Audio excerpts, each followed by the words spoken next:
Chapter 7. Hayop ka. Isang malakas na sigaw ang nagpabalikwas sa akin ng bangon. Namumungay pa ang mata ko pero biglang nandilat nang makita si Ace na sinusuntok si Grayson. Nasa sahig sila. Wala pa ako sa wisyo. Feeling ko ay panaginip lang ang nakikita ko. Ilang segundo pa bago nag-sink in sa akin na totoo ang nangyayari. Nagsusuntukan sila Ace, sambit ko na ako lang ang nakarinig dahil patuloy ang ingay na nagmumula sa dalawang lalaking nagbubuno. Nang inig ang kalamnan ko dahil nagsimula ko nang mapansin na hindi ito ang kwarto namin ni Ace. Kwarto, ni Grayson. Bigla ay sinipat ko ang sarili. Parang bigla ko nang naunawaan ang pangyayari. Tanging panty at bra lang ang suot ko sa ilalim ng kumot. Mas itinaas ko pa ang kumot sa katawan ko dahil nakalantad na pala ang itaas na bahagi ng katawan ko. Paano nangyari ito? Sigaw ng utak ko. Ngayon walang pagsidla ng nararamdaman kong kaba dahil isang iglap ay naintindihan ko ang pangyayari kung bakit sila nagsusuntukan. Dito ako natulog sa kwarto ni Grayson at nahuli kami ni Ace. Bigla ay parang gumuho ang mundo ko. Diyos ko, sino ang may gawa nito? Malaking katanungan ang pumuno sa isip ko sa kabila ng ingay na nililika ng dalawang lalaking nagbubuno. Dinig ko ang malulutong nilang mura sa isa. Nakita kong nakahiga na si Grayson sa sahig at si Ace naman ay inupuan ang puso nito. Hawak ni Ace ang kwelyo ni Grayson habang ang isang kamay ay nagpapakawala ng suntok. Walang pakialam si Ace kahit saan parte tatamaan si Grayson. Kung hindi nasesalag ni Grayson ang kamay ni Ace ay malamang nabasag na ang bungo nito. Nagsimula na akong lumuha dahil parang alam ko na ang susunod na mangyayari. Si Ace. Paano ko ipapaliwanag sa kanya kung bakit ako nandito? Mga taksil. Muli kong narinig kay Ace at nakita ko siyang isang malakas na suntok ang pinatama sa mukha ni Grayson. Putok na ang nguso ni Grayson pero hindi pa mawala-wala ang galit sa mukha ni Ace. Mas mal-alala pa, yun doon sa nahuli niya itong pumasok sa kwarto ko. Grayson. Biglang pumasok si Kuya Giovanni at agad na inawat ang dalawa. Deja vu, talaga na prang nauulit ang mga pangyayari sa buhay ko. Don't hurt my brother. Galit na wika ni Kuya Giovanni at matapos ay hinawakan ang likod ng suot nitong damit at hinatak para makawala sa pagkakaupo sa kapatid nito. Sa lakas ng puwersa ni Giovanni ay tumilapon naman si Ace sa lapag. Gustuhin ko man na saklolohan si Ace at yakapin para kumalma ay hindi ko na magawa na natili akong humahagulgol. Akmang tatayo si Ace pero agad na napigilan siya ni Giovanni at inundayan ng isang malakas na suntok. Ace! Napasigaw na lang ako dahil nakita ko na tumama leon sa pisngi nito at natamba. Doon na tumingin sa akin si Ace. Pero sa tingin nito ngayon sa akin ay parang kakainin ako ng buhay sa galit. Nagngangalit ang mga panga nito. Mas lalo akong nahintakutan. Parang gusto ko na lang maglaho na parang bula. Parang gusto ko na lang mag-flashback ang oras o panahon na hindi siya ganun tumingin sa akin. What's happening here? Bigla ay pumasok ang mag-asawang Ibanez dito sa kwarto. Natulala ang mag-asawa nang makita ang gulo. Grayson. Halos maiyak naman si Mommy Tasha na nilapitan ang bugbog sarado na pamangkin. Ang Daddy Ramon naman ay dinaluhan si Ace at tinulungan na tumayo. Nilingan pa ako nito at bakas ang disappointment sa mukha. Nag-iwas ito ng tingin sa akin at mukhang nagka-idea agad sa kung anong nangyari dito sa loob ng kwarto. Mas lalo akong nataranta. Natakot. Lola, mahinang sambit ko na sinigurado kung ako lang ang nakarinig. Kung andito lang sa tabi ko si Lola ay sisiksik ako sa kanya at yayakap. Venus, what are you doing here in Grayson's room? Anong ginawa niyo? Nakita ko ang galit sa mata ni Mommy Tasha. Sunod-sunod na iling ang ginawa ko, wala po maniwala kayo. Hindi ko liar. Biglang sigaw ni Ace na nanlilisik ang tingin sa akin. Huling-huli ko kayo sa ilalim ng kumot at magkayakap. Kung hindi lang hawak ni Daddy Ramon si Ace ay malamang na sinugod niya ako dito sa kama. Ace, nawala lang ako sandali ay nasa ibang kama ka na. Bakit dahil mas bata siya? Mas magaling ba siya? Sobrang kahihiyan ang dinadanas ko sa mga mata nilang lahat. Wala pa akong panahon para alamin kung anong oras na. Kung ilang oras din akong narito. Mukhang kara-rating lang nila Ace at mga magulang nito. Kung ano ang suot ni Ace nang bigla itong umalis ay ganun pa rin ang itsura nito. Mukhang hindi na natulog. Halo-halo na ang makikita sa mukha ng asawa ko at kasama na roon ang over-fatigue. Venus, paano mo nagawa kay Ace yan? Bakit sa pinsan pa niya? Galit na wika ni Mommy Tasha. Pero kalong na ng mga hita niya ang pamangkin na si Grayson. Tama na, halos dumagundong na sabi ni Daddy Ramon. Pag-uusapan natin ang nangyari ng hindi nagsiwalang dapat pag-usapan, Daddy. What I saw is enough. Sambit ni Ace sa daddy nito at matapos ay binaling muli sa akin ang tingin. Ayoko nang sikatan ka pa ng araw sa mansion na ito, Venus. You and Grayson should leave this house. Magsama kayong mga animal kayo. Ang talam ng tingin sa akin ni Ace. Parang kutsilyo. Nakakamatay. Bigla ay parang binuhusan ako ng malamig na tubig sa mga narinig na palalayasin ni Ace. Nagkasya ako bigla na kumuha ng lakas sa kumot na pilit na tinatakip sa sarili. Ang higpit ng kapit ko doon. Ace Brian, wag mong pagsalitaan ng masama ang pinsan mo, singit ni Doña Tasha na nakita ko ang galit sa mata nito at kay Ace na nakatingin. Hindi siya aalis dito. Mark ang dagdag pa nito. At sino ang aalis sa amin, Mom? Ako na anak mo o ang mang-aagaw na Grayson na yan? Akala ba nila na hindi ko napapansin? Inaagaw na nga nila ang atensyon mo sa akin. Pati asawa ko inahas niya. Ace. Bigla naman na inalis ni Mommy Tasha ang pagkakaalalay sa ulo ni Grayson. Pero pinalitan siya ni Giovanni na alalayan si Grayson. I love you, son. But, please understand, sa akin sila binili ng mga magulang nila. Wala silang mapupuntahan. But, Mom, hindi ko nagugustuhin na makita pa ang lalaking yan sa bahay na itol magsama sila ng malandi kong asawa. Ang sakit ng sinasabi si Ace at pinamumuka pa sa akin sa harap ng pamilya niya. Bigla ay nanliit ako sa sarili ko. Bagay na pinaparamdam niya sa akin nang bago pa lang ako. Bigla ang mala fairy tale kong buhay ay naglaho. Tita, biglang sabi ni Grayson na pinilit tumayo. It's fault. Inakit niya ko. Pumasok na lang siya sa kwarto ko. No, tinakasan na yata ako ng dugo sa accusation ni Grayson. This is set up. Malamang ay siya ang nagtakip sa akin ng panyo nang nandoon ako sa gate. Nagkatinginan kami ni Ace. Mas lalong nagliyab ang galit sa mata nito. Mariin akong umiling. Hindi na kaya ng bibig ko na magsalita dahil sa panginginig. Umurong na ang dila ko. Bumaba ang tingin ko sa kamao ni Ace. Nakakuyom iyon. Sa tingin ko ay naglalabasan na ang ugat sa balat nito. Nag-iwas na ako ng tingin at yumuko na lang. Yumugyug ang mga balikat ko habang walang habas na umiiyak. Acel, narinig kong tawag ni Daddy Ramon at nang tumingin ako ay nakita ko na ang pinakamamahal kong asawa na papunta ng pinto. Acel, mahinang tawag ko. I'm so disappointed to you, Venus. Sambit ni Daddy Ramon na binaling ang tingin sa akin. I didn't expect na matapos mong pikutin ang anak ko ay sasaktan mo lang siya. How did you do that to him? Kung alam ko lang na mangyayari ito, sanahain ko na lang pinilit ang anak ko na panagutan ka. Pagkasabi ni Daddy noon ay tumalikod na ito at lumabas ng kwarto. Ang bigat ng hakbang nito. Sa paraan pa lang lakad nito ay halatang galit. Mas lalo akong nalugmok. Sobrang saya ko pa naman natanggap ako ng mga in-laws ko. Ngayon ay nasusuklam na sila sa akin. Ang masaklap ay hindi ko magawang ipagtanggol ang sarili ko. Inunahan na nila ako ng mga galit nila.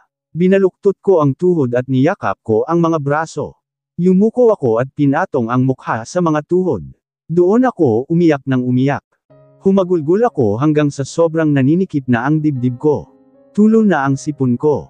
Naroon pa ang mga pinsan ni Ace at si Mommy Tasha. Pero nawala na ako ng pakialam na nakikita nila akong ganito kalugmok. Gio, dalhin mo si Grayson sa kwarto mo. Ipagamot mo ang mga sugat kay Trish. Narinig ko na lang na sabi ni Mommy Tasha pero wala akong lakas na tingnan sila. Narinig ko ang yabag papalayo. Ilang sandali ay nagangat ako ng tingin.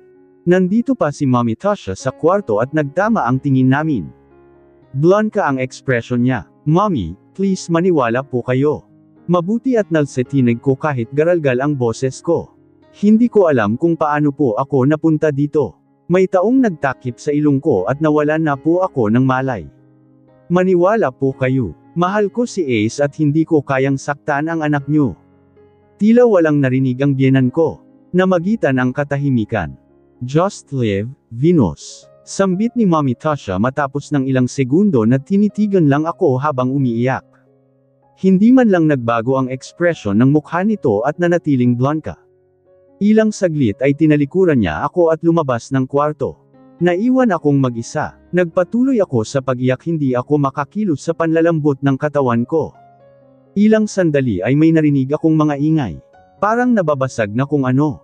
Nagkaroon ako ng lakas ng loob na umalis ng kama. Naroon ang nighties at cardigan ko sa lapag at pinulot yun.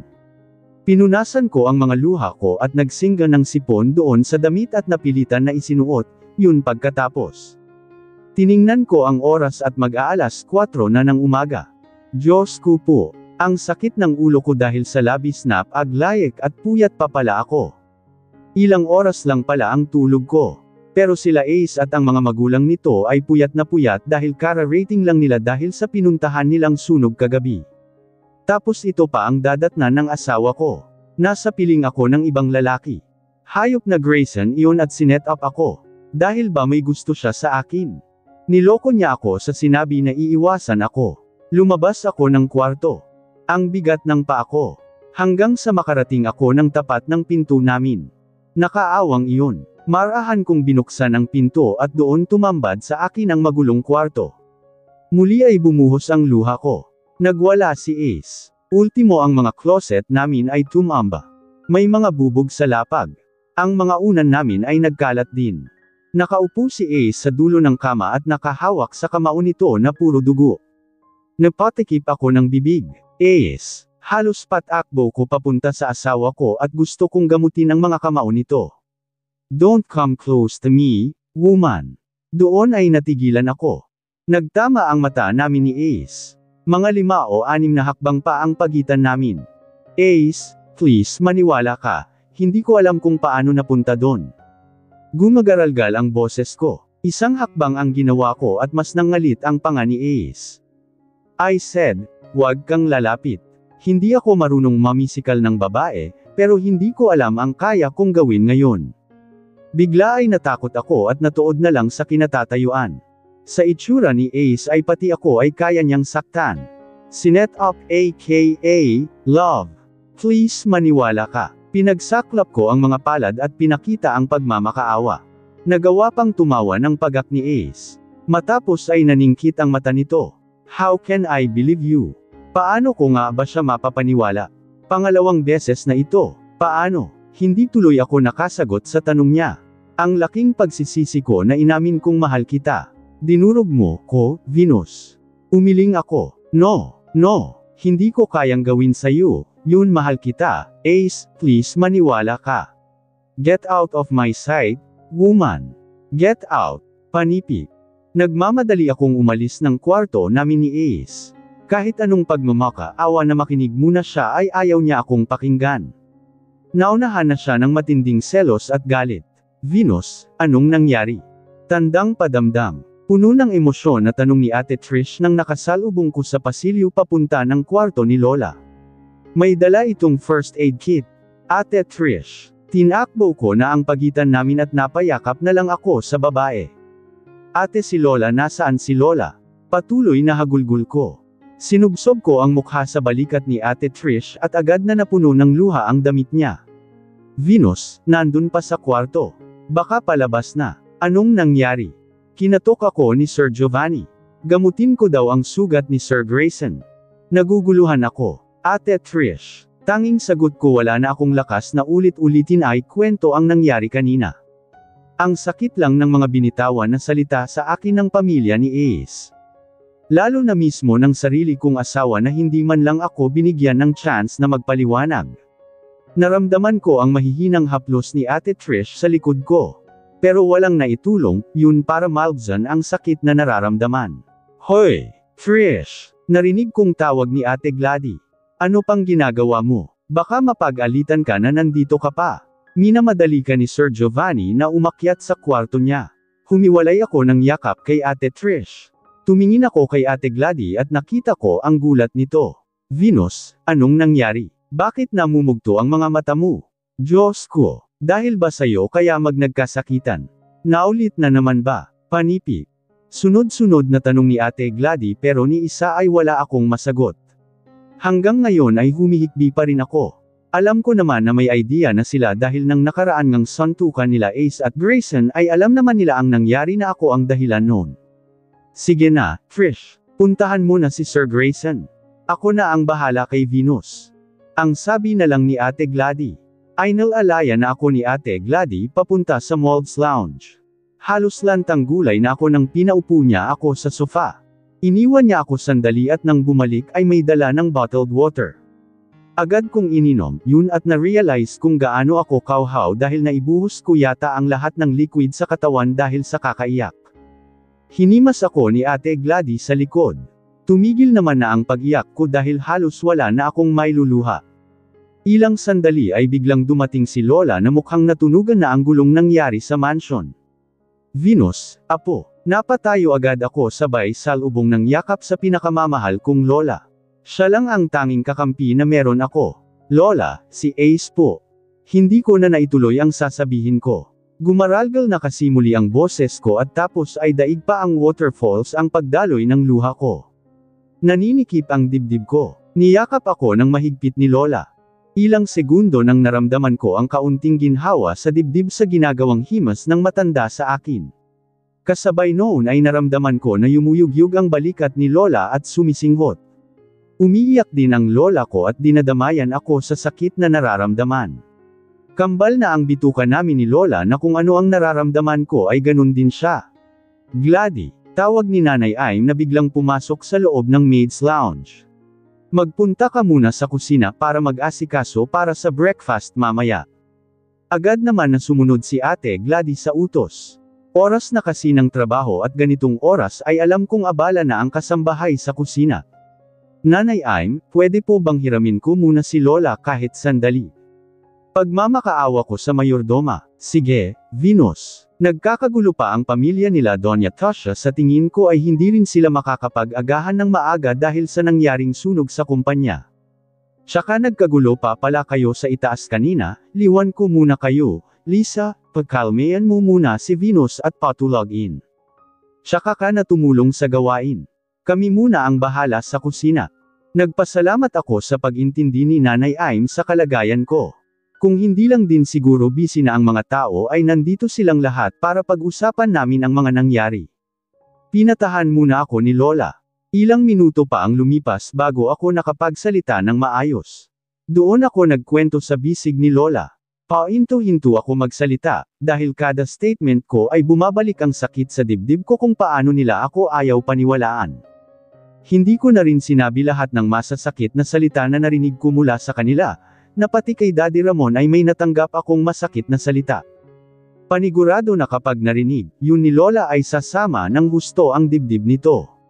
Yung pagkukwento ko palang nga ay sobrang kirot na ang bumabalatay sa mukha niya. Baka hindi niya kayanin. Lola, I swear hindi ko po inakit si Grayson. May gusto po siya sa akin. Apo, tama na sayo ako naniniwala kesa kay Sir Grayson. Sambit ni Lola na muli akong niyakap ng mahigpit. Mabuti pa ay magpahinga ka muna. Sinunod ko ang sinabi ni Lola. Dinala niya ako doon sa kwarto niya. Doon ako pinahiga sa kama. Magulo raw kasi sa dati kong kwarto at hindi pa nalilinis. Hinang-hina ako kahit nakahiga na. Kahit sobrang pagod at puyat ay hindi ako makatulog. Kada pikit ko ay ang galit na mukha ng asawa ko ang nakikita ko. Napayakap ako ng mahigpit sa unan. Doon ko binuhos lahat ng iyak ko. Grabe naman maglaro ang tadhana. Hindi ko akalain na ilang oras lang ang pagitan ng labis na saya ko ay malulugmok ako ng ganito. Kagabi lang ay naroon kami sa sala ni Ace at naghahalikan. Ang sarap balikan ng matatamis nitong salita sa akin. Lahat kasi, yun nakaukit sa puso at isip ko. Nanalangin ako na pagkagising ko ay okay na ang lahat. Nahaupa na ang galit sa akin ng asawa ko. Baka paggising ko ay pakikinggan niya na ang paliwanag ko. Nakatulog ako sa labis na iyak nang hindi ko namalayan. Nagising na lang ako nang maramdaman ang mahihinang tapik sa braso ko. Bumungad sa akin ang malungkot na mukha ni Lola. Apo, pasensya ka na at ginigising kita. Gusto ka makausap ni Don Ramon. Natakot ako sa sinabi ni Lola. Parang hindi ko kayang harapin si Daddy Ramon. Wala akong kasalanan pero nauunahan ako ng takot ngayon. Sige na, iha. Bumangon ka muna at bumawi na lang ng tulog mamaya. Magpaliwanag ka sa kanila. Kumuha kanina sa closet mo si Trish habang naglilinis sila ng kwarto nyo. Magbihis ka muna, ng damit, ang asawa ko po, Lola. Magkasama sila ni Don Ramon, hinihintay kanila. Mas natakot akong bumagan. Ilang pamimilit pa ni Lola ay bumangon na rin ako. Nagpunta ako ng banyo. Kitang-kita sa salamin kung gaano ako kalugmok. Mugto ang mata ko. Mabilisan akong kumilos at naligo. Nagbihis at lumabas ng kwarto. Doon daw ako magpunta sa office ni Don Ramon, sabi ni Lola sa akin. Nang makarating ako sa office ni Daddy Ramon ay hindi ko mabilang kung ilang segundo akong nakatayo sa harap ng pinto. Nanginginig ako. Nagpasya na akong kumatok matapos ang maraming buga ng hangin. Come in, narinig ko mula sa loob. Boses, yun ni Daddy Ramon at nakakapanibago dahil dati ay laging sweet sa pandinig ang boses nito lalo na kapag ako ang kausap. Ngayon ay tila mas malamig pa sa yelo ang tono nito. Marahan kong binuksan ang pinto. Bumungad sa akin si Don Ramon na napakaseryoso ang mukha. Nasa katapat na swivel chair si Ace na madilim ang mukhang na naka-side view akin. Kita ko ang pagkaim ng kamao nito na halatang ayaw akong tapunan ng tingin. Ang tigas ng panga nito na halatang gumagalaw ang mga ngipin sa galit. Lumakad ako. Stop. Malamig na sabi ni Daddy Ramon matapos ang ilang hakbang. Medyo malayo pa ang distansya ko sa table na kinalulugar nila pero sapat na para makita ko sila ng malinaw. Daddy, mahinang sambit ko na diretso ang tingin sa mata nito. From now on, Venus, wag mo na akong tawaging, Daddy, ang sakit. Hindi pa man ay wasak na ako. Are you pregnant or do you think you are pregnant? Tanong ni Daddy. Hindi ako nagsalita. Iniwas ko ang tingin sa mata ni Daddy. Napapaso ako. Nakakatakot pala ito kapag galit. Binaling ko ang tingin kay Ace pero kung ano ang unang sulyap ko dito nang pumasok ay hindi man lang ito gumagalaw. Parang nakikiramdam lang. Parang sukang-suka sa akin na kahit isang segundo ay hindi ako kayang tingnan. I'm asking you, Venus. Muling kinuha ni Daddy Ramon ang atensyon ko. Are you pregnant? Panipik. Umiling ako, hindi ko po alam. Narinig kong politalk ni Ace. Okay, I'll ask someone to buy a pregnancy test kit. Patuloy ni Daddy Ramon. We need to confirm if you're pregnant bago ka umalis ng mansion. If you're pregnant, kailangan naming makuha ang baby. Dadalhin ka namin sa isang lugar at ipapaalaga hanggang sa makapanganak ka. Sa amin mapupunta ang bata pagkapanganak mo. Bigla akong parang binuhusan ng malamig na tubig sa narinig. Nakakadurog ng puso. Matrace ko lang ang kailangan nila. Don Ramon, maniwala po kayo sa akin. Hindi ko po alam kung paano ako Venus. Venus, stop the alibis. Putol ni Daddy Ramon sa sinasabi ko. Hindi mo mapapatunayan ang sinasabi mo. Walang kuha sa Stevie ang pangyayari kagabi. Please lang, hindi ko nahahayaan na masaktan ang anak ko. Tama na ang isang beses na pinaburan kita. Bigla ay tumulo ang luha ko. Pero malakas na mura ni Ace. Tiningnan ko siya pero wala pa rin sa akin ang tingin nito. Tila sa sobrang suklam niya ay kalbaryo ang pagtingin sa mukha ko. Mas lalong nagngalit ang panga ng asawa ko. Dad, ipadala mo na sa ospital ang babaeng iyan ngayon din at hayaan ang doktor ang mag-test sa kanya. Kilala natin siyang manloloko. Siguro pati pregnancy test ay ipepeke niya ang resulta. Love, please, sambit ko. Isang malakas na hampas sa mesa ang narinig ko mula kay Ace. Napapikit ako saglit dahil sa tila mabibingi ako, sigaw ni Ace na hinarap na ako. Sana pala ay hindi na siya humarap dahil nakamamatay ang tingin niya. Kahit malayo ang distansya namin ay tagos na tagos sa akin. Stop calling me love. Liar, pagkasabi ni Ace noon ay bigla itong umalis ng kwarto, inabot ko na lang ito ng tanaw habang tumutulo ang masaganang luha na iniwan ako. Ma'am Venus, halika na at kailangan na nating magpunta sa ospital. Napakislat ako sa sabi ni Kuya Anton. Ilang segundo na niya pala hawak ang pinto ng backseat habang pinagbubuksan ako ng pinto. Hindi ko natuloy napansin. Tulala kasi ako. Parang ayaw tanggapin ng utak ko ang mga pangyayari sa akin. Kahit hindi mo na ako tawagin na, Ma'am. Tutal naman ay aalis din ako ng mansion. Malungkot na sabi ko. Natigilan naman si Kuya Anton. Sa itsura nito ngayon ay halata na awang-awa siya sa akin. Paano ba naman siya hindi maawa? Yung mata ko ay hindi na mawala-wala ang pamamaga. Nasobrahan ako ng kakaiyak. Matapos magpakawala ng malalim na buntong hininga ay pumasok na ako sa loob ng sasakyan. Ilang sandali pa ay pumasok na rin si Kuya Anton sa loob. Ako ay nakatulala lang na nakatingin sa bintana ng sasakyan at malayo ang tingin. Hindi pa umalis si Kuya Anton at parang pinakikiramdaman pa ako. Narinig ko ang ilang malalalim na buntong hininga nito bago pa underin ang sasakyan. Ilang sandali pa ay tuluyang nakalayo kami sa mansion at kung ano-ano na ang pumasok sa isip ko habang nakatanaw sa kalsada. Paano kung buntis ako? Ngayon ko nare-realize na hindi ako handang mabuntis. Sobrang bata ko pa. Siguro dahil nitong nakakaraan ay excited pa ako dahil alam kong matutuwa si Ace kapag nalaman na buntis ako. Minsan kasi ay napag-usapan namin na gusto nitong magkaroon na ng Ace Jr. Ngayong alam ko nang kukunin nila ang baby sa akin kung sakaling buntis ako ay dumadalangan akong sana ay hindi ako nabuntis. Pero sa dami ng nangyari sa amin, hindi ko na alam pa. Lahat naman iyon ay unprotected at pinutok niya sa loob ko. Halatang gusto akong buntisin, pero sumagi din sa isip ko kasi na posibleng hindi ako buntis. Dahil noong hindi pa kami ay napapaisip ako kung bakit hindi nagkaanak si Ace sa dating asawa. Baka ganun din sa akin. Bigla tuloy na na-realize ko na dala siguro ng batang edad ay madali akong nabulag sa mga magagandang bagay na natanggap ko. Dapat hindi ako nagpakalunod sa pag-ibig kay Ace. Ngayon, para akong batang inagawan ng candy. Kasalanan ko siguro. Dapat hindi na ako nagpapansin pa kay Ace. Tutal naman ay nang simula ay wala itong pakialam sa akin. Ako lang naman itong gumawa ng moves na pinaglutuan siya at hinaturan ng lunch sa office. Nagpapansin ako sa kagustuhan na maging okay kami. Kung hindi siguro ako nag-try na magpakaasawa ay patuloy ang coldness nito sa akin. Kung hindi siguro kami naging okay ay kahit na na-set up ako ngayon ay hindi ganito kasakit ang nararamdaman ko.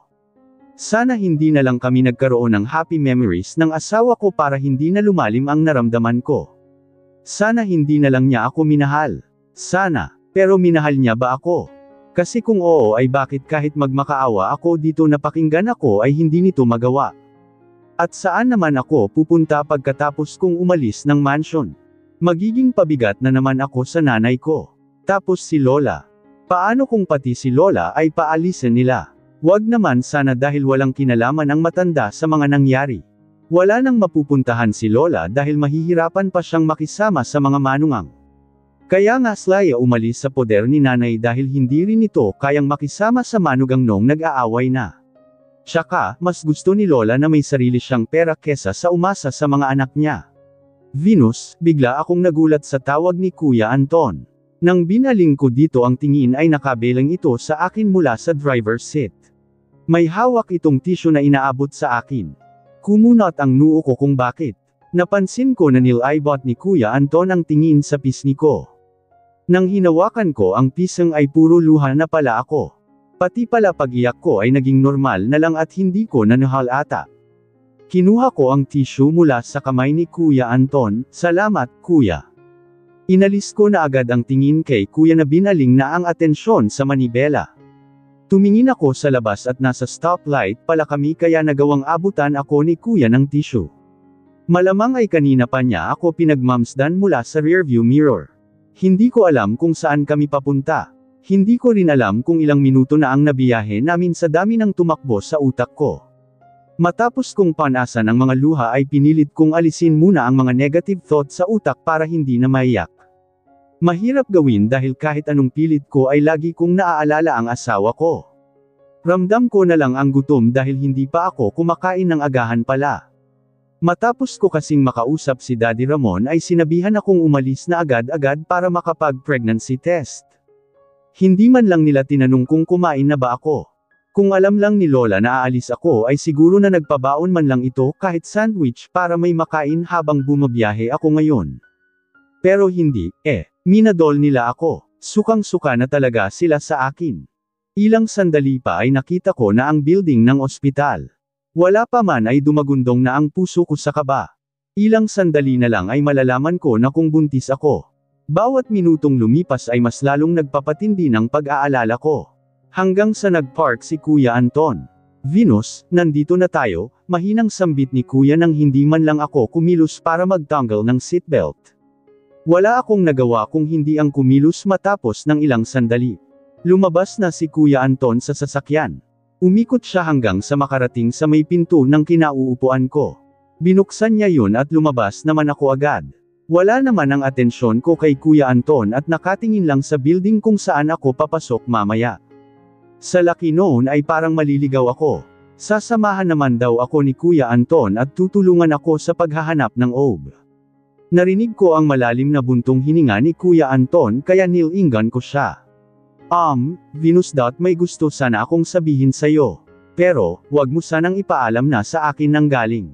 Kumunat naman ang noo ko dahil biglang negel umikot ang mata ni Kuya Anton. Tungkol sa'yo. Tungkol sa nangyari noong araw nang bigla ay nahinto sa sinasabi si Kuya Anton nang magring ang cellphone nito na agad sinagot. Hello, Doña Tasha. Bigla ay natigilan ako nang marinig ang pangalan ng mother-in-law ko. Nakita kong sumeryoso ng husto ang itsura ni Kuya Anton. Tumanggaw-tango lang ito habang kausap si Doña Tasha habang humakbang papalayo sa akin na halatang ayaw ay parinig sa akin ang pag-uusapan nila.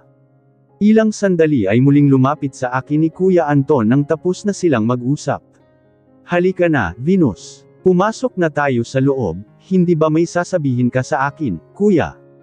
Nakalimutan ko na. Pumasok na tayo sa loob. Kailangan nating magmadali para makakain ka na rin. Namumutla ka na. Sumunod na lang ako kay Kuya Anton. Wala rin naman akong panahon na maging interesado sa sasabihin niya sana. Nang makapasok kami ay si Kuya na ang nag-asikaso sa pagtatanong sa reception, sa paghanap ng available OB. Tagapirma lang ako sa form na pinapapirmahan sa akin. Hanggang sa makarating kami sa room kung saan ang OB na titingin sa akin. Kuya Anton, hintayin mo na lang ako sa parking. Tumanggi naman si Kuya Anton sa sinabi ko. Utos raw kasi sa kanya ni Don Ramon na ito ang humawak ng resulta at ipaalam agad sa mansion kaya pati sa loob ay sasamahan ako. Hindi na ako kumibo. Sa isip-isip ko ay naninigurado sila. Pumasok na kami sa loob ng office ng doktor. Ang assistant niya ang nakaharap namin. Kung ano-ano muna ang tanong sa akin. Sobrang bata mo pa, hiha. Kung sakaling buntis ka ay magiging high risk ang condition mo. Sambit ng assistant na may edad na rin. Inakala pa ng assistant na si Kuya Anton ang nakabuntis sa akin. Nang tinanong nito kung ilang taon na ang asawa ko ay nagulat pa ito na 36 years old na. Matapos ng ilang pag-jot down ng info tungkol sa akin ay kumatok ito bago pumasok sa kwarto ng doktor na ilang hakbang lang mula sa kinauupuan namin ni Kuya Anton. Sandali lang ay muling lumabas ang assistant at pinapasok ako sa loob ng kwarto. Bumungad sa akin ang isang doktora na kasing edad siguro ng nanay ko. Pero sobrang ganda niya, halatang galing sa mayamang pamilya. Ngumiti si doktora ng matamis sa akin. Kahit na ang ganda ng ore niya ay hindi ko magawang lakihan ang ngiti ko. Maupo ka, Miss Sebastian. Sumunod ako kay doktora. Kagaya doon sa labas ay may mga tanong siya sa akin na pahapyaw tungkol sa records na sinulat ng assistant niya. Ang bata mo pa, iha. Kung sakali man na buntis ka ay magiging high risk ang pregnancy mo. Tumanggaw-tango ako. Narinig ko na, yun sa assistant kanina.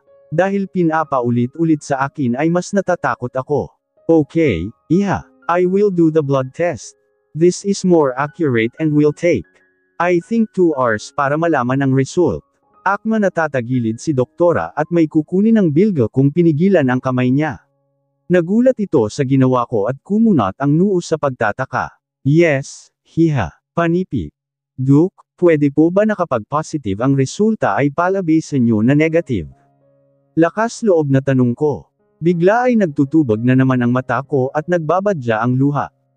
Pero hindi na nakita ni doktora ang pagtulo ng luha ko nang narinig kong may kumatok sabay bukas ng pinto.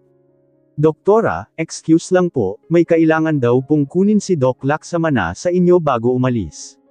Sige, papasukin mo sandali at may ibibigay ako. Mabilis na sabi nito na binaling muli ang tingin sa akin. Nagulat ito nang makita ang luha ko, iha, may problema ba? Puno ng pag-aalala na sabi ni Doktora. Tita. Bigla namin na narinig na tawag mula sa pumasok sa pinto. Kahit may luha sa mata ay napalingon ako sa pinto. Nagulat naman ako nang biglang magtama ang mata namin ng pamilyar na lalaking pumasok. Gino, sambit ni Doktora. Pero, yung Gino ay napako na ang tingin sa akin at napatulala. Doktor pala siya. Bagay sa kanya ang uniform na pang-doktor. Ito na yata ang pinaka-gwapong doktor na nakita ko sa buong buhay ko. Venus. Sambit ng lalaki na biglang dahan-dahan na lumapit sa akin at tila wala nang pakialam sa pakay niya kung bakit narito. Ilang linggo na ang nakakaraan nang nakita ko ito sa isang supermarket na nakapulot ng wallet ko. Hindi ko inakala na matindaan nito ang pangalan ko. Ang pangalan nga niya ay nalimot ko na kung hindi lang binanggit ni Doktora. Magkakilala kayo. Narinig kong tanong ni Doktora pero walang nag-abalang tumingin sa kanya. Magkatama lang ang mata namin ni Doc Gino. Kahit alam kong weird ay bigla akong tumayo at sinalubong ang gwapong doktor. Out of desperation ay kung ano ang nagtulak sa akin para biglang kunin ang dalawang kamay nito at hawakan. Doc, please, tulungan niyo ko. Panipi. Iha, sandali. Naramdaman ko naman ang hawak sa likod ng doktora habang doon ako nakatingin kay Doc Gino na nagulat sa ginawa ko. Hindi naman ganoon kalakas ang boses ko kaya sigurado akong hindi maririnig ni Kuya Anton na nasa labas pa rin. Kukunin nila ang baby ko, sambit ko habang lumuluha. Mas kumunat ang noo ni Doc Gino na nililibot ng tingin sa mukha ko. Malapit lang ang distansya namin kaya mas nakita ko kung gaano kagwapo ang mukha nito. Sino? Bakit nila kukunin? Naguguluhang tanong ni Doc. Hiha, please relax. Singit ni Doktora. Hindi pa naman kita na-test kung positive. Bigla ay tila natauhan ako. Mabilis kong tinanggal ang pagkakahawak ko kay Doc at binaling ang tingin kay Doktora. Sa amo ng mukha nito ay hindi ako nanginggimi na magsabi dito. Hindi pa naman tayo sigurado, hiha. Kaya mag-relax ka. Muling sabi ni Doktora. Pinaupo ako muli ni Doktora at mal itong bumalik sa upuan nito. May kinuha muna itong envelope at inabot kay Doc Gino. Here, Gino. Sige nakakausapin ko lang ang bata ito. Thanks, tita. Kinuha ni Doc Gino ang envelope. Hindi ko na magawang tingnan pa si Doc Gino. Napahiya na ako at nagmukhang weird sa kinilos. Malamang sa paningin nito ay nasisiraan na ako ng ulo. Sa gilid ng mata ko ay nakikita ko ang lalaking nakatitig sa akin. Narinig ko rin ang buga ng hangin nito bago tuluyan na lumayo sa akin. Lumabas na ito ng pinto at ako naman ay pinupunasan ang luha ko. Ayokong paglabas ko ay mahahalata ni Kuya Anton na umiyak ako. Doc, baka pwede pong pagbigyan niyo ang request ko, please. Wala po akong perang pambayad, pero kung gusto niyo magtatrabaho po ako sa inyo bilang kapalit. Kahit gawin nito po akong katulong, basta ay fake nyo lang po ang resulta iha putol nito sa sinasabi ko. Pasensya ka na, ha? Labag sa policy ang hinihingi mo. I can't grant your request. Pangalan ng hospital na, ang nakataya. Pag-aari ito ng pamilya ng pamangkin ko na kaninang nakausap mo. Malaki ang utang na loob ko sa kanila kaya hindi ako pwedeng gumawa ng mall. Hindi ko rin pwedeng itaya ang license ko para sa pamemeki ng result ng test. Ramdam ko ang lungkot sa mukha ni Doktora na nakikisimpat siya sa akin kahit hindi pa nito alam ang buong story ko. Doc, please po. Doon na ako sandaling nagkwento sa kanya. Mabilis ang kwento lang din dahil baka nagtataka si Kuya Anton na natatagalan ako dito sa loob. I'm sorry, iha pero kahit ano pa man, yan. Kailangan kong gawin ang tama. Ipanalangin na lang natin na negative ang resulta. Hinawakan ako ni Doktora sa kamay at pinisil, yun. Parang nawala na ako ng pag-asa. Nawalan na rin ako ng lakas na magmakaawa. Parang kahit anong sabihin ko ay hindi ito papayag. Ilang sandali lang ay kumilos na si Doktora at kinuha ang isang transparent na lalagyan. Napansin ko na naroon na ang syringe at kung ano-ano pang gamit. Ilang sandali lang ay kinuha na niya ako ng dugo. Okay, iha. Ipapadala namin ito sa laboratory. You can wait for the results for 2-3 hours. Nanghihina na lang akong tumanggo kay Doktora at tumayo na. Laglag ang balikat ko na lumabas ng kwarto. Nandoon pa rin si Kuya Anton at nang makita ako ay mukhang nahal ata pa nito ang pag-iyak ko pero hindi na lang ito nagsalita. Lumabas na kami ng opisina at pagkalabas ay hinarap ako ni Kuya Anton. Sinabi sa akin na mag-taxi na lang daw ako pauwi dahil tumawag sa kanya si Don Ramon at gusto na nitong mag-empake ako. Katie na sila na umalis ako. Paano ang resulta ng test? Pumiyok pa na tanong ko. Ako na lang daw ang maghintay at either echo sa kanila ang resulta, Venus. Basta ang importante ay maka-empake ka at kapag may resulta na ay makaalis ka daw agad. Gusto kasi nila na ipadala ka sa isang isla kung buntis ka. Ramdam ko rin na nahihirapan si Anton na sabihin sa akin ang mga salitang leon. Ramdam ko ang awa niya, kaso napag-utusan lang din naman siya. Nakagat ko ang ibabang labi para kahit papaano ay mapigilan ang pag-iyak. Masyado nila akong inaapi. Paano kung ayaw kong tumira sa isla na pagdadalhan sa akin? Paano kung gusto ko makasama ang pamilya ko, ang lola ko? Tinanggalan nila ako ng karapatan na mamili ng desisyon para sa sarili ko. Minamando nila ang buhay ko. Porke mayaman sila at mahirap ako. Porke bata lang ako. Wala na ba akong karapatan na magdesisyon sa buhay ko? Mukhang wala na akong maaasahan sa asawa kong nilamon na ng galit. Siya na dapat kakampi ko ngayon. Pero hindi, dinidiin nila ako. Mahirap lang kasi ako, kaya nilang tap-akan. Hindi na ako nagreklamo pa kay Kuya Anton. Binigyan niya ako ng 1,000 pesos pang taxi ko at sinabi na kumain muna daw ako dahil ang putla-putla ko na. Doon ko lang naalala na nalipasan na rin ako ng gutom. Lumabas ako ng ospital. May nakita akong convenience store at bumili lang ng Skyflakes at bottled water para pantawid gutom lang. Hindi ko kayang ngumuya ng heavy meal dahil pati pang ako ay parang nanghihina na. Mabilis naman akong nakakuha ng taxi at nakabalik ng mansion. Mabuti at wala man lang akong nakasalubong kahit sino sa pamilya ni Ace. Ayoko muna sila makita. Nagpunta ako ng kwarto ni Lola. Wala doon si Lola pero napansin ko ang mga gamit nito na nakalatag sa kama. Kinabahan ako at may nakita pa akong malaking bag na naroon at isang malita. Lumabas ako at nagtungo sa kusina. Nadatnan ko doon si Lola at ang iba pang kasambahay. Nakapalibot sina Ate Gladys kay Lola na nakita kong umiiyak. La, ano pong nangyari? Halos patakbo ko siyang pinuntahan sa silya. Apo, pinapaalis na ako ng asawa mo. Hindi na ako nakasalita. Pati si Lola ay damay nga sa galit nito. Nasaan po siya, Lola? Tanong ko. Magmamakaawa na lang ako na, wag na nilang idamay si Lola sa galit sa akin. Aalis na lang ako o pupunta sa sinasabi nilang isla kung iyon ang gusto nila. Venus, wag mo munang kausapin si Sir Ace. Mainit pa ang ulo niya. Pati kaming lahat ay nadamay. Pinagsisigawan kami. Singit naman ni Ate Trish. Napahilamos na lang ako sa mukha ko. Sorry, dahil sa akin, nadadamay kayo. Sambit ko na napaupo sa katabing silya na inuupuan ni Lola. Parang bibigay na ang tuhod ko. Nako, hindi naman kami nagagalit sa'yo, Venus. Sambit naman ni Ate Gladys. Naaawa nga kami sa sitwasyon mo. Naikwento na sa amin ni Lola Lisa ang nangyari.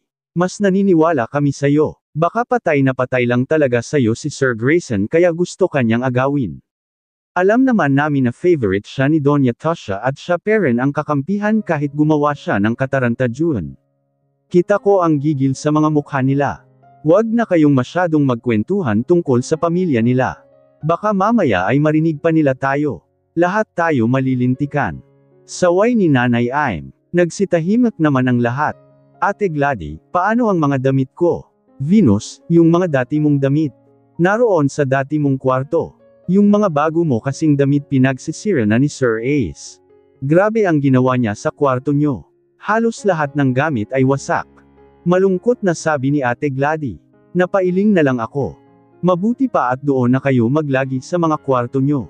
Ang bili ni Don Ramon ay kapag nakarating na si Anton at nakuha ang resulta ng test ay aalis na raw kayo. Sinunod namin ang sinabi ni Nanay Aim. Nagpunta si Lola sa kwarto niya at itutuloy niya raw ang pag-aayos ng mga gamit na dadalhin niya. Ako naman ay gustong mapag-isa.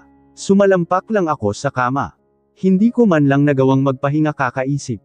Kakadasal na sana ay negative na lang ang result para hindi sila magtagumpay sa gusto nilang kunin ang baby sa akin.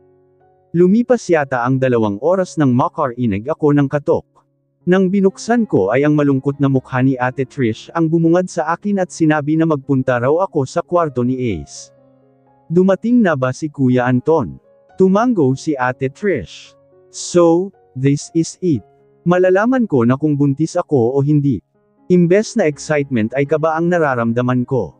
Hindi na ako nag-aksaya ng sandal, nagpunta ako ng kwarto namin. Kabado akong kumatok. Ilang sandali akong naghintay pero wala naman akong narinig mula sa loob na nagpapahintulot na pumasok.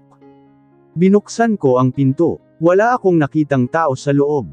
Pero dahil sinabi ni Ate Trish na dito ako magpunta ay pumasok ako. Nilibot ko ng tingin ang kwarto namin habang papunta ng kama. Sa tingin ko ay lilipat ng kwarto si Ace. Halos wala na kasing laman itong kwarto namin. Wala na ang TV dahil alam kong isa, yun sa mga binasag nito. Pati ang mga closet namin at tinamba namin ay wala na. Hindi ko alam kung saan na nakalagay ang mga gamit namin. May napansin akong isang envelope doon sa table pero hindi ko pinansin. Umupo na lang ako sa dulo ng kama at hinintay ang pagdating ni Ace. Ilang sandal na akong naghihintay pero wala pa siya. Napakislot na lang ako nang mag-vibrate ang cellphone ko na nasa bulsa ko pala. Nakita ko ang isang tawag mula sa unregistered na number. Wala pa naman si Ace kaya sinagot ko ang tawag. Nanginginig kong kinuha ang inabot ng asawa ko. Check. That's 20 million. Sapat na ba yan para wag kang magpakita sa akin habang buhay? Nagulat ako na tila beerang babae na lang ako sa paningin ng asawa ko. Para akong pokpok na matapos gamitin ay babayaran. Kung ano-ano pa ang masasakit na salita ang sinabi ni Ace na dumurog sa akin. Wag na daw akong babalik sa buhay niya dahil gagawin niyang dilubyo ang buhay ko. Nag-try pa ako na magpaliwanag pero sinigawan pa niya ako lalo. Ayaw niyang marinig ang paliwanag ka. Umalis na raw ako kasama ni Lola. Nagmakaawa pa ako na, wag nang idamay ang matanda pero wala, Ayaw na niyang makita ang kahit sinong may connection sa akin. May kinuha pa siyang envelope na ikinatakot kong tingnan. Yun pala ay annulment papers ang laman nun. I don't care kahit tumira pa kayo sa lansangan. Sign the annulment papers. Ako na ang baalang mag-asikaso para mapadali ang hiwalayan natin. With my money and powers, kahit wala ang appearance mo ay maa-annul ang kasal natin. Just do what I say.